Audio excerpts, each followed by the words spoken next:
पालन का भार भीष्म के ऊपर था। तीनों पुत्र बड़े होने पर विद्या अध्ययन के लिए भेजे गए। धृतराष्ट्र बल विद्या में, पांडु धनुर्विद्या में तथा विदुर धर्म और नीति में निर्गुण हुए, निपुण हुए।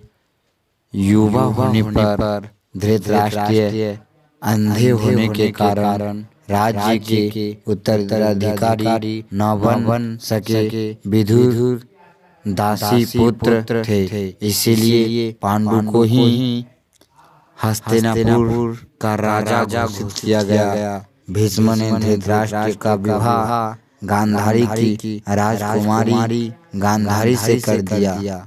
गांधारी को जब ज्ञात हुआ कि उसका पति अंधा है तो उसने स्वयं अपनी आंखों पर पट्टी बांध ली। उन्हीं दिनों युद्धवंशी राजा शूरसेन की घोषित पोषित कन्या कुंती जब सयानी हुई तो पिता ने उसे घर आए महात्माओं के सेवा में लगा दिया। पिता के अतिथि गृह में जितने भी साधु महात्मा ऋषि मुनि आदि आते, कुंती उनकी सेवा मन लगाकर किया करती थी। एक बार दुर्वासा ऋषि आए, कुंती ने उनकी भी मन लगा कर सेवा की। कुंती की सेवा से प्रसन्न होकर दुर्वासा ऋषि ने कहा, पुत्री मैं तुम्हारी सेवा से अत्यंत प्रसन्न हुआ, अतः तुझे एक ऐसा मंत्र देता हूँ कि जिसके प्रयोग से तू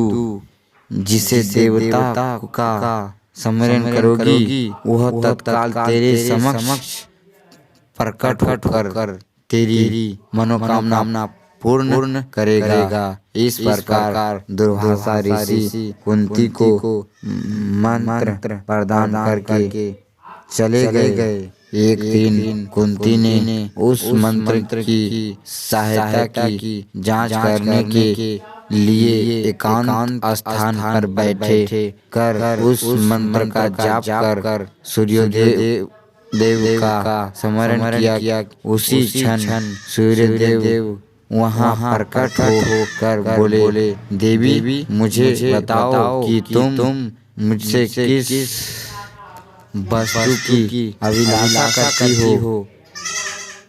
मैं तुम्हारी अभिलाषा अवश्य पूर्ण करूंगा।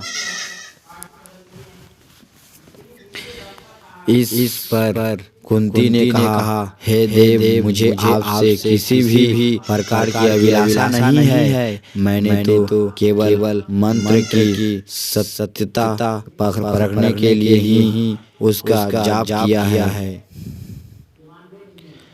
कुंती के इन वचनों को सुनकर सूर्यदेव बोले, हे कुंती मेरा आना व्यर्थ नहीं जा सकता। मैं तुम्हें एक अत्यंत पराक्रमी तथा दानशील पुत्र प्रदान करता हूँ। इतना कहकर सूर्यदेव अत्यंत अनंत धारण हो गए। कुंती ने लज्जावश यह बात किसी से नहीं कहा।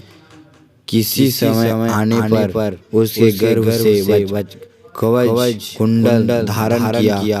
एक पुत्र उत्पन्न हुआ। कुंती ने उसे एक मंजूषा में रखकर रात्रि बेला में गंगा में बहा दिया। वह बालक बहता हुआ उस स्थान पर पहुंचा जहां पर धृतराष्ट्र का सारथी अधिरथ अपने अफसर को गंगा नदी में जल पिला रहा था। उसकी दृष्टि कवच कुंडलधारी शिशु पर पड़ी। अधिरथ निस्थान था, इसीलिए उसने बालक को अपने छाती से लगा लिया और घर ले जाकर उसे अपने पुत्र के जैसा पालने लगा। उस बालक के कान अति सुंदर थे, इसीलिए उसका नाम कर्ण रखा गया। कर्ण गंगा जी में बहता हुआ जा रहा था कि महाराज धृतराष्ट्र के सारथी अधिरथ और उनकी पतन राधा ने उसे देखा और उसे गोद ले लिया और उसका लालन पालन करने लगे। कुमार अवस्था से ही कर्ण की रुचि अपने पिता अधिरथ के समान रथ चलाने की बजाय युद्ध कला में अधिक थी। कर्ण और उसके पिता अधिरथ आचार्य तरुण से मिले, जो कि उस समय युद्ध कला के सर्वश्रेष्ठ आचार्यों में से एक थे। द्रोणाचार्य उस समय कुरु राजा कुमारों को शिक्षा दिया करते थे। उन्होंने कर्ण को शिक्षा देने से मना कर दिया, क्योंकि कर्ण एक सारथी पुत्र था और द्रोण केवल क्षत्रियों को ही शिक्षा दिया करते थे। द्रोणाचार्य की असमिता के उपरांत कर्ण ने परशुराम से संपर्क किया, जो कि केवल ब्राह्मणों को ही शिक्षा दिया करते थे। कर्ण ने स्वयं को ब्राह्मण बताकर परशुराम से शिक्षा का आग्रह किया। परशुराम ने कर्ण को आग्रह स्वीकार किया और कर्ण को अपने समान ही युद्ध कला और धनुर्विद्या में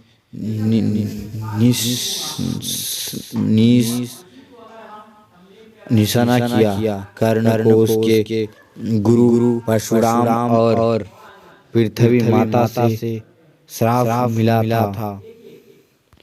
कर्ण की शिक्षा अपने अंतिम चरण पर थी। एक दोपहर की बात है। गुरु परशुराम कर्ण की जंघा पर सिर रखकर विश्राम कर रहे थे। कुछ देर बाद कहीं से एक भिक्षु आया और उसकी दूसरी जांघा पर काट कर घाव बनाने लगा। गुरु का विश्राम भंग न हो, इसीलिए कर्ण भिक्षु को दूर न हटाकर उसके ढंग को सहता रहा। कुछ देर में गुरुजी की निंद्रा टूटी और उन्होंने देखा कि कर्ण की जांघ से बहुत रक्त बह रहा है। उन्होंने कहा, केवल किसी क्षेत्र में ही इतनी सहनशीलता हो सकती है कि वह भिक्षु डंक को सह ले, ना कि किसी ब्राह्मण में।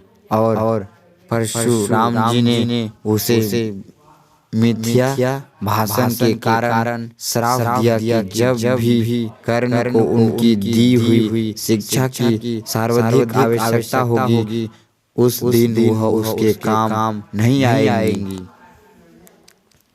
कर्ण जो कि स्वयं ये तीन जानता था,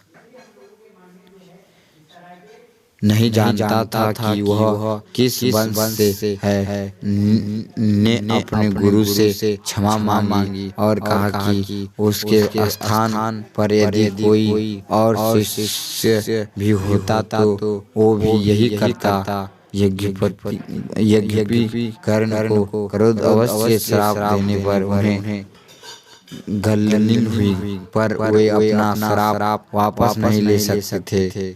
तब उन्होंने कर्ण को अपना विजय नामक धनुष प्रदान किया और उससे ये आशीर्वाद दिया कि उसे वह वस्तु मिलेगी जिसे वह सर्वाधिक चाहता है। अमिट प्रसिद्ध कुछ लोक कथाओं में माना जाता है कि भिक्षु के रूप में स्वयं इंद्र थे, जो इसकी वास्तविक पहचान को उजागर करना चाहते थे। परशुराम जी के आश्रम से जाने के पश्चात कर्ण कुछ समय तक भटकता रहा। इस दौरान वह शब्द भेदी विद्या सीख रहा था। अभ्यास के दौरान उसने एक गाय के बछड़े को कोई बनीय पशु समझ लिया और उस पर शब्द भेदी बाण चला दिया और बछड़ा मारा गया। तब उस गाय के स्वामी ब्राह्मण ने कर्ण को श्राप दिया कि जिस प्रकार उसने एक आशय पशु को मारा है, वैसे ही एक दिन वह भी मारा जाएगा, जब वह सबसे अधिक असहाय होगा और जब उसका सारा ध्यान अपने शत्रु से कहीं अलग किसी और काम पर होगा। इस प्रकार कर्ण परशुराम का एक अत्यंत परिश्रमी और निपुण शिष्य बना। कर्ण दुर्योधन के आश्रम में रहता था। गुरु द्रोणाचार्य ने अपने शिष्य की शिक्षा पूरी होने पर हस्तिनापुर में एक रंगभूमि का आयोजन करवाया। रंगभूमि में अर्जुन विशेष धनु विद्या युक्ति शिष्य प्रमाणित हुआ। तभी कर्ण रंगभूमि में आया और अर्जुन द्वारा किया गया कर्तव्यों को पार करके उसे युद्ध के लिए ललकार कब कृपाचार्य ने कर्ण के द्वंद्व युद्ध को अस्वीकृत कर दिया और उससे उसके वंश और साम्राज्य के विषय में पूछा, क्योंकि द्वंद्व युद्ध के नियमों के अनुसार केवल एक राजकुमार ही अर्जुन को जो हस्तिनापुर का राजकुमार था द्वंद्व के लिए ललकार सकता था। तब कौरवों में सबसे ज्येष्ठ दुर्योधन ने कर्ण को अंगराज घोषित किया, जिससे वह अर्जुन से द्वंद्व युद्ध के योग्य हो जाए। जब कर्ण ने दुर्योधन से पूछा कि वह उसके बदले में क्या चाहता है, तब दुर्योधन ने कहा कि वह केवल ये चाहता है कि कर्ण उसका मित्र बन जाए। इस घटना के बाद महाभारत के कुछ मुख्य संबंध स्थापित हुए, जैसे दुर्योधन और कर्ण के बीच सुदृढ़ संबंध बने।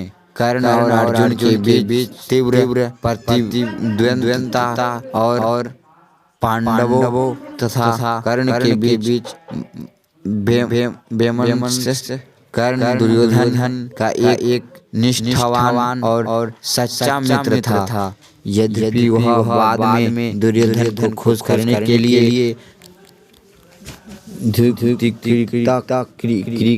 क्रीड़ा में भागीदारी करता है, लेकिन वह आरंभ से ही इसके विरुद्ध था। कर्ण